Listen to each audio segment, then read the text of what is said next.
savez que bon, nous sommes toujours très proches de vous, donc à cet effet, on va tous faire un banc parce que je les admire beaucoup et je voulais les remercier de cette façon. Donc vous savez comment on fait un banc, hein? Donc on commence, 1, 2, 3.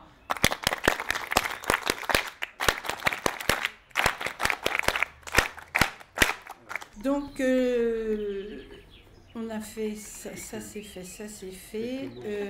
Moi je vais vous parler un petit peu. Je vais vous parler un petit peu d'Auvers-sur-Oise. Alors, Auvers-sur-Oise est situé donc à une trentaine de kilomètres au nord-ouest de Paris.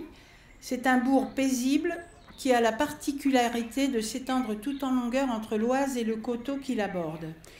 En largeur, on traverse Auvers en moins de 5 minutes, mais en longueur, il faut une bonne demi-heure et des bonnes jambes pour traverser Auvers-Pontoise.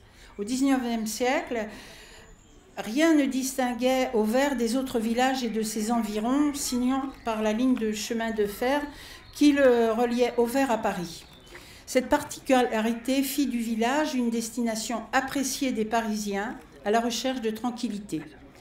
Aujourd'hui, la commune est mondialement connue, des visiteurs du monde entier viennent s'y promener, y boire un café, y partager un repas, certains restent quelques jours, mais la majorité n'y fait qu'un bref passage.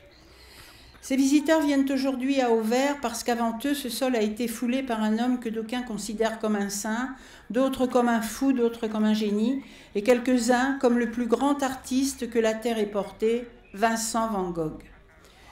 Pourtant, Vincent van Gogh n'est resté que 70 jours à Auvers.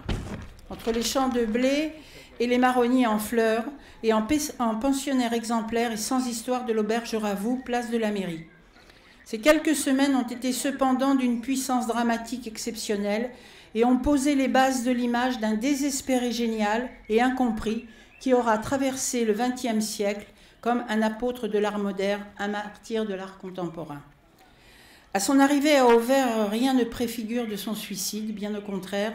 Sa découverte émerveillée du village annonce l'exploration enthousiaste d'un territoire nouveau à fouiller et mettre à nu à conquérir Van Gogh, qui vit son séjour auversois comme un retour vers la lumière du Nord et cherche à redécouvrir à l'aide d'un œil habitué aux lumières du Sud. Il dit « Auvers est gravement beau ».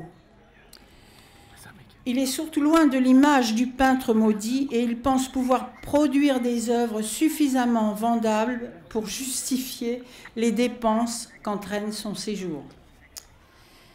Van Gogh n'est resté que 70 jours à Auvers, faisant un travail acharné. Ce sont le remède qu'il s'est administré et durant son séjour, auprès du docteur Gachet, qui avait accepté de veiller d'un œil bienveillant sur lui et l'avait encouragé en ce sens.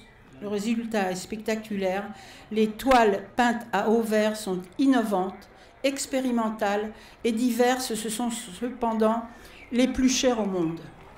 Alors en tant qu'Auversoise, je vais vous terminer très très brièvement ce que l'on m'a raconté et ce que j'ai entendu de Vincent van Gogh. Donc il était quand même considéré comme un fou alors que c'était un génie. Il s'est fait soigner par le docteur Gachet, mais à l'époque, les gens le considéraient vraiment comme quelqu'un de fou.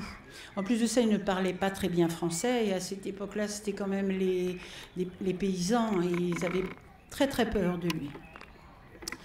Quand Vincent était en dépression, puisqu'il avait appris que son frère Théo était souffrant, il a décidé de mettre fin à ses jours. En fait, il a pris une arme pour mettre fin à ses jours, mais c'était simplement comme un jouet qu'il a pris dans la caisse de M. Ravoux, à l'auberge Ravoux, et il est parti dans la plaine, et là il s'est tiré une balle. Mais ça n'était pas une balle, c'était de la poudre. Et la poudre l'a empoisonné, ce qui fait qu'il n'a pas pu être sauvé. Le docteur Gachet est venu à son chevet, et il a mis 3 jours à mourir, et comme les gens d'Auvers en avaient très peur, il a été enterré la nuit par des gens de mairie du village d'à côté. Et c'est comme ça que, en fait, son frère Théo étant décédé très peu de temps après, son épouse a décidé de le faire revenir de Hollande et on l'a donc enterré à Auvers-sur-Oise. C'est comme ça que Vincent a fini ses jours. Voilà. On va continuer. C'était un petit peu l'historique que je voulais vous faire sur Vincent van Gogh.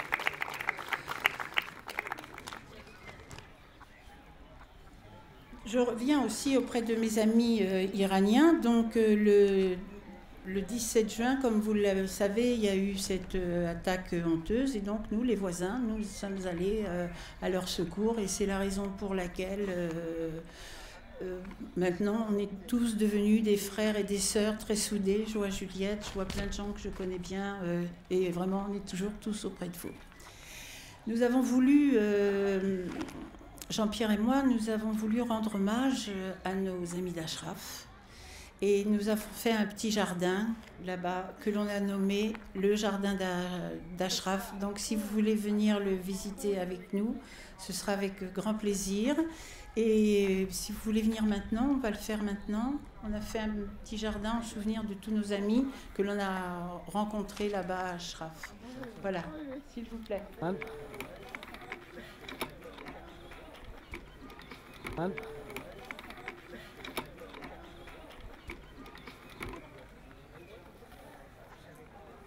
Véronique qui a fait un petit tableau. Comment ça va?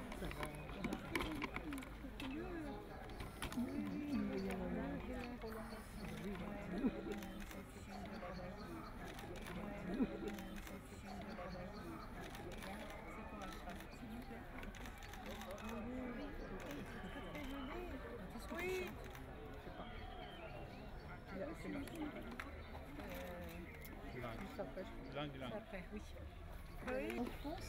Voilà, très bien. Un petit peu sur la gauche, voilà, on voit le jardin d'Ashraf. C'est parfait. Merci, mesdames. Oui, oui.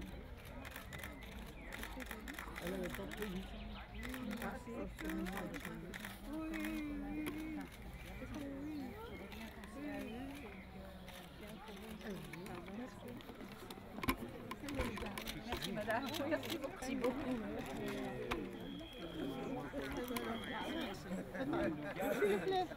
ici.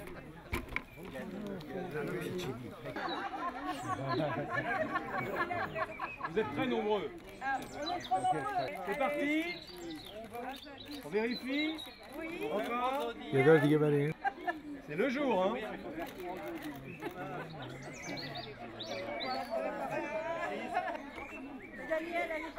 Merci beaucoup. Merci.